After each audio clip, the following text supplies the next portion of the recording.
All right, MacGyver is on the case. I know most of the time you guys see me out in the workshop tearing down an engine or something like that, but pretty handy in the kitchen too. What we're going to do is we're going to make my phantasmagorical cheese stuffed hamburgers. These burgers, you can cook them well done. I like using the 73% lean. That way, it's got a little more fat in it, which will cook out and render out, and that's fine, but that's less moisture that you lose in the cooking process. The next trick is to use a panade. What a panade is just nothing but good quality sandwich bread. Don't use the cheap stuff. Spring for the artisan white sandwich bread. And you'll notice because the slices are a little more dense and it's just altogether better bread. And what we're going to do is we're going to peel the crust off here and cut it up into little cubes, and then we're going to mix it with some milk and mash it together and make a paste out of it. Now what that's going to achieve is the starches from the bread. Now you could use Ritz crackers, you can use panko, you can use saltines, whatever, make it your own. The critical element there is the starch. And what that starch does is that coats the protein molecules in the beef and helps protect it so that it holds on to its moisture when you're cooking it. I'm going to use 2 slices of bread. Don't squish your bread into hard little balls, just keep it loose so that way it will blend well with the milk and make a nice mushy paste for you. Just add your milk in slowly, a little bit at a time. It's going to be different. I can't give you a measurement because it's going to be different depending on the type of bread you use, the density of it, and how many hamburgers you're making. The joy of cooking. I've heard that somewhere before, haven't I? You make it your own and you experiment. Sometimes you get it right, sometimes you don't. But it's all good. And it looks like that little bit that I poured in there just happened to be right. How about that, huh? You can see the consistency of it here. A little thinner than a good biscuit dough. All right. Now the other trick to making good hamburgers is when you're mixing all your stuff together, you don't overwork the meat. And the other thing too is, since I just touched raw meat with this fork, it goes in the bin, and this will go over here. Don't want any cross-contamination. That's bad juju. I prefer white pepper, but if you like, the regular dark variety, that's good. Fresh ground is always best if you can swing it. You'll notice I haven't brought any salt into the equation yet, and there's a specific reason for that in this instance, because down here in Tennessee, and I think kind of out to the Midwest is where this restaurant is more popular, is a burger and custard joint called Freddy's. And they have their seasoning that they put on their burgers, and I tell you, it is foodgasmic. And I have never tasted a better burger. A, I'm pretty old, and B, I've had a lot of hamburgers in my life, so that's saying something. Now, what I'm doing here is I'm just going to drizzle some of this seasoning in here, and it's got plenty of salt, so that's why I'm not adding any additional salt to this burger. And I'm mixing it into the meat rather than putting it on top. So I kind of like oregano. All right, I know that's kind of more of a meatball thing, but hey, I like it on meatballs. What's a hamburger? A squashed meatball, right? Throw just a smidge of basil in here. I'm using dried, but hey, if you got it fresh, knock yourself out. Just remember, use a little more fresh than you do dried when it comes to your herbs, because the dried ones tend to be a little more potent. And a little Worcestershire, a little bit of reduced sodium soy sauce. Now this is purely optional, but I kind of like it. A little bit of Louisiana hot sauce, just for, you don't overdo the heck out of it, just a little bit. What we're doing here is we're building flavor, okay? And then I'm going to be cooking this on the grill, but I'm going to be cooking it on a gas grill. So what I'm going to do, just a dash of liquid smoke. All right, here's where I'm going to lose a bunch of you, all right? Because you're going to be like, ew, God, yuck, all right? But trust me on this, okay?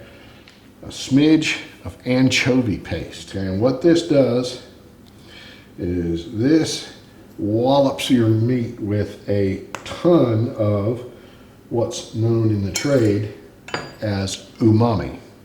All y'all millennials are good at your little phone thing and all this, right? Google it. And you'll find umami is kind of a collective acronym for damn, that's good. What we're going to do is we're going to mix all this together, but like I said, we're not going to overwork it. You want to just bring everything together, and you want to spread that panade through the meat. But like I said, you don't want to work the heck out of it, because that's just going to make your burger like really dense and not as good as it could be. Oh, it's smelling good already. Okay, now what we're going to do is we're going to divide this into, since I'm making 6 hamburgers, all right, we're going to divide this into 6 equal sized balls, okay? Now I got my meat plastic board here. That's all that's going to see. And then I got my other cutting board over here for other stuff. Got my our dog Maddie over here. I have her undivided attention because she smells this hamburger too. She's just off camera to my left here, and I'll tell you what, she's like, oh, I know some good stuff's coming. Now what I'm gonna do, I'm gonna sit one of these guys back in the bowl here, and I'm gonna split this in half. Because what we're gonna do is we're gonna make 2 small thin patties, or 2 thin patties. And then we're gonna grate out some cheese here, put in the middle of it, and then we're gonna pinch them together and seal them off real good. I've kind of cleaned up my mise en place a little wee bit, and I opted against the egg. You can put an egg in there, but this meat feels like it has enough texture where it's not gonna need it. So we're gonna set him aside over here.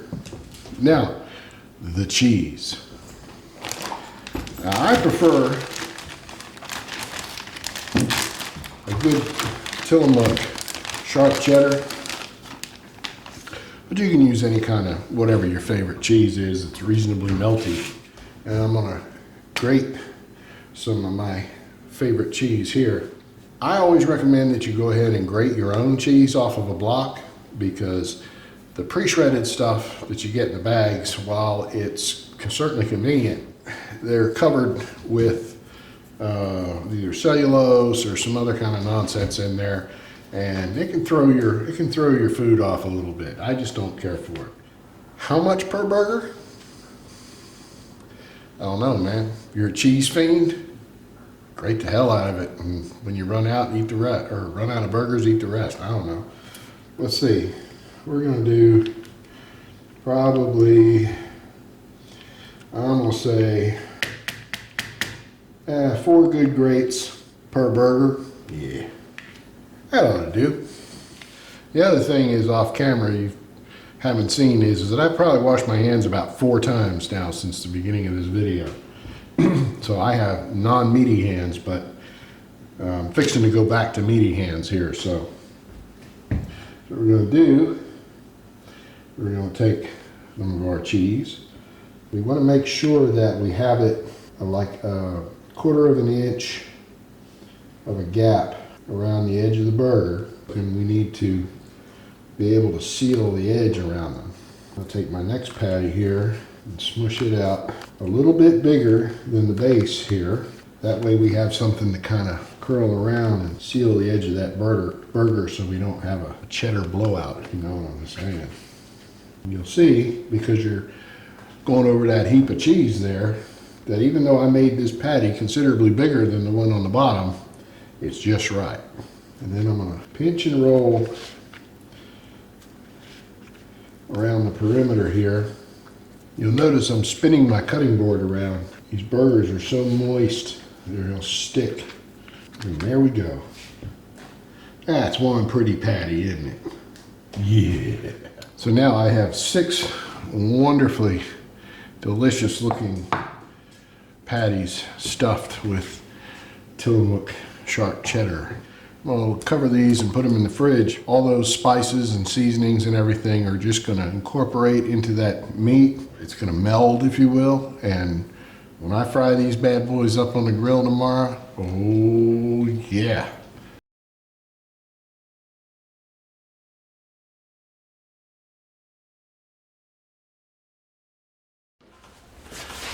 All right, it's the next day. My burgers have been melding overnight, and I got my grill up to temp. I'm making hot dogs because I'm gonna have gotta make something for the dogs, you know. Let's get these bad boys on here, and you can see them sizzle.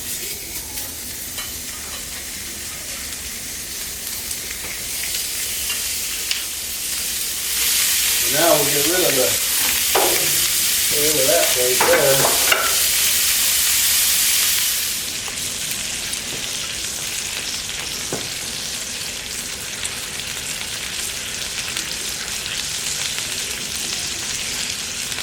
Oh yeah, these guys are at the pinnacle of awesomeness.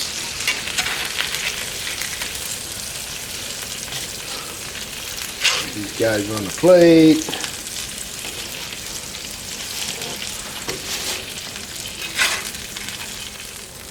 What I like to do is to give my dogs a little bit of flavor. I'll set them down here on the griddle. Let them cook in some of that. Let them cook in some of that beef fat here.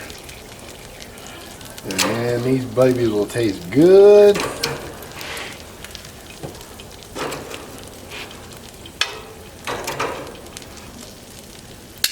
Alright, now we'll rip the heat up a little bit.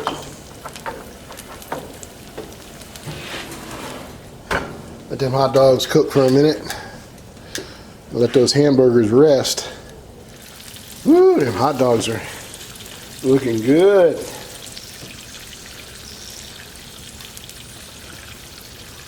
So if anybody doesn't get enough out of that big burger, then they can have a hot dog, and of course, you gotta have something for Maddie. I know that's probably bad. I shouldn't be giving her hot dogs, but hey, it's meat, right? Ooh yeah. Throw these puppies on the plate. All right, it's dinner time.